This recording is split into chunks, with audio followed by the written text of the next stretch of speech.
अखबार लाइव में आपका स्वागत है। मैं राजेंद्र सोनी एक बार फिर हाजिर हूं आम जन से लेकर राजनीति और क्षेत्र की विभिन्न घटनाओं के साथ, पक्ष न विपक्ष, सिर्फ निष्पक्ष।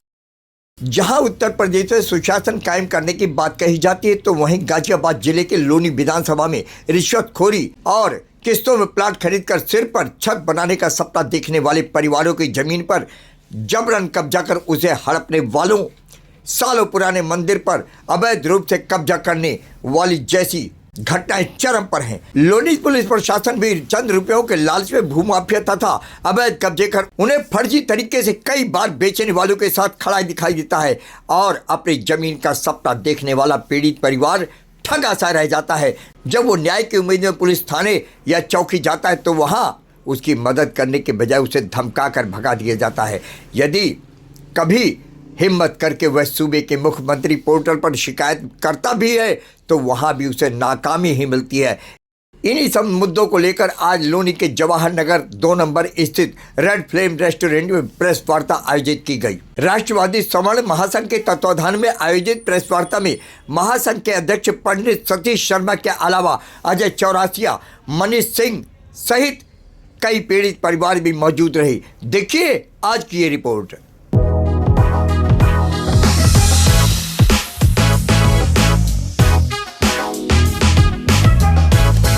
जी सर, आज राष्ट्रीय श्रमण महासभा द्वारा प्रेस कॉन्फ्रेंस की गई है, क्या कुछ माजरा है, पूरा जरा विस्तार से बताएं। ये गाजियाबाद के लोनी विधानसभा में भूमाफिया पनप रहे हैं, इस वजह से ये प्रेस वार्ता रखी गई है।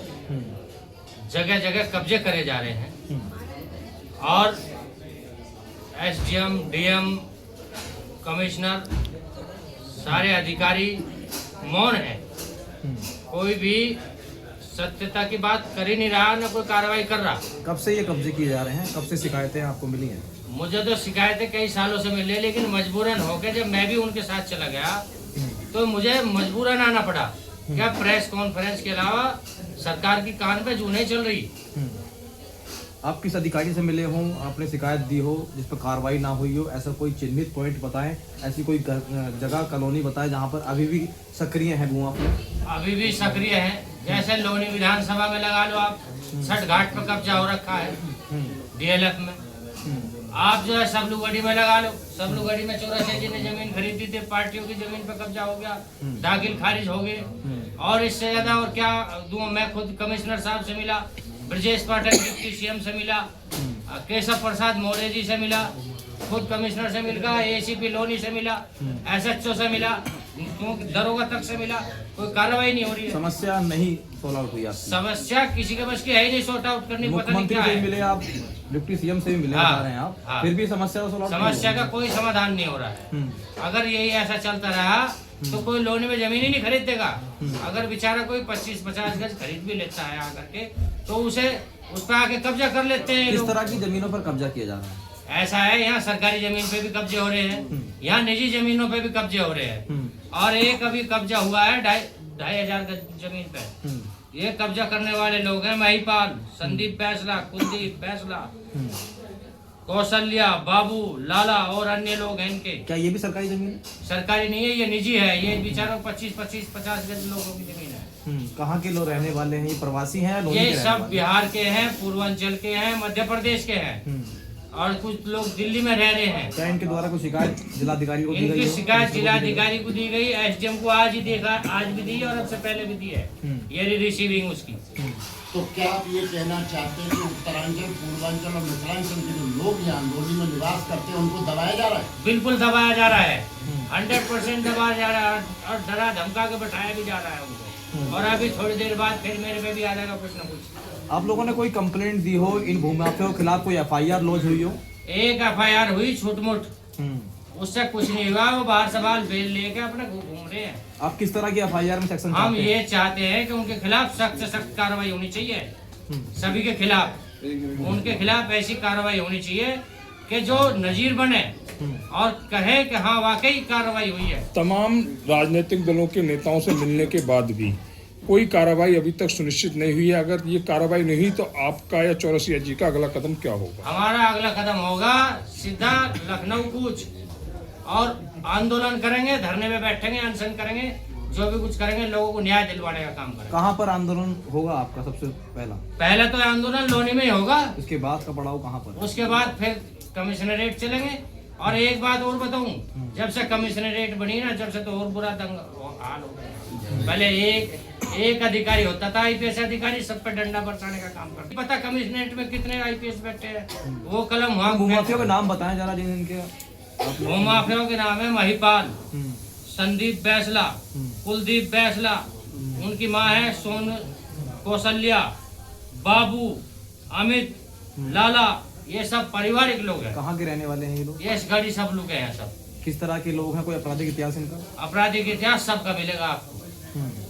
इनको आखिर बल कौन देता है? इनका बल यहाँ का प्रशासन दे रहा है। बस हो गया खेल। देखिए, जिस तरह से लगातार लोनी जैसे क्षेत्र में ये आवाज उठाई जाती है, भूमाफिया सक्रिय है, तो संरक्षण किसका मानते हैं? कौन संरक्षण करता है? संरक्षण है यहाँ के प्रशासन का ढुलमुल रवैया, कार्रवाई ना करना। आप प्रशासन को मानते हैं कि इनके साथ मिला हुआ है? बिल्कुल मिला हुआ है। अब ये समझ लो, देख लो, ये एक यू मामला छठ घाट का है, सब प्रवासी लोग हैं। ये सब प्रवासी, कोई कार्रवाई नहीं है। 50 करोड़ रुपए की जमीन है, कब्जा करने की तैयारी हो रही ये है। भी सरकारी जमीन है? और क्या, ये सरकारी जमीन है।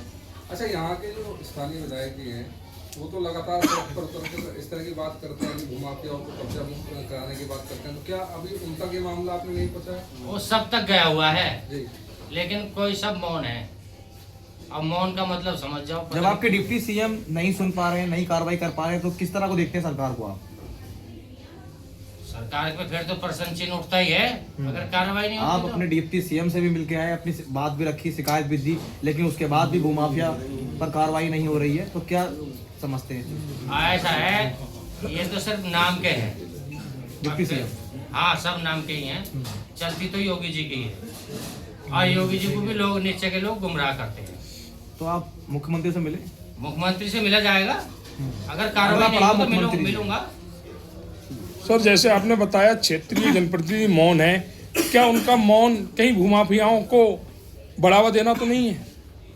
अब ये मैं कैसे कह सकता हूँ बढ़ा दे रहा है, लेकिन मौन है तो कुछ ना कुछ तो वजह ही होगी।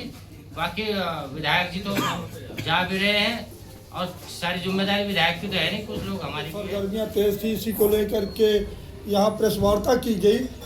इसी तरह से आप भी पीड़ित हैं। अगर डीएलएफ की बात करें छठ घाट की, तो वहाँ भी क्या कुछ कहना चाहेंगे छठ घाट को लेकर के?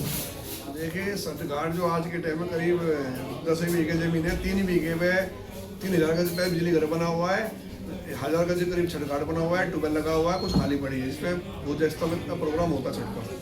ये 18 साल पहले बिजली घर बन गया था, फिर छठ घाट बन गया, 10 साल पहले ट्यूबवेल लगा हुआ है। और ये देखिए, ये सभी अधिकारी बैठे हैं अब जनप्रतिनिधि उस टाइम के, जिन्होंने छठ घाट बनाया। कि हमारे जनप्रतिनिधि हम भी हैं इसके अंदर, चेयरमैन सब लोग हैं, प्रोग्राम भी आते छठ में, सब में आते हैं। आज तक कोई दिक्कत नहीं थी। लगातार अब क्या हो रहा है, अब इस जमीन पे भूमाफिया की नजर पड़ गई, क्यों जमीन होगी महंगी, और उन्होंने गलत तरीके से दाखिल खारिज चढ़वा लिया 50 साल के बाद। खाली दाखिल खारिज चढ़वा के अधिकारी से मिल गए, तहसील के लोगों से मिल गए, उन्होंने भूमाफियाओं ने दाखिल खारिज चढ़वा लिया और उस पर कब्जा करने का प्रयास किया। 28 दिसंबर 2024 को अधिकारी डीएम कार्यालय शिकायत करने के बाद में उसको कब्जा मुक्त कराया गया था जमीन को। उसके बाद में मेरठ केस कर दिया। नगर पालिका ईओ से लगातार शिकायत करी, शिकायत करने के बाद भी उसने उनके मेरठ कार्रवाई करी, मेरठ मंडल, और वो कार्रवाई ढंग से नहीं कर पाए, जिससे कि वहाँ भी उनको हारना पड़ा, क्यों पैर भी नहीं कर पाए मेरठ में। मनीष जी, अगर बात करें तो वो सरकारी जमीन है या व्यक्ति विशेष की?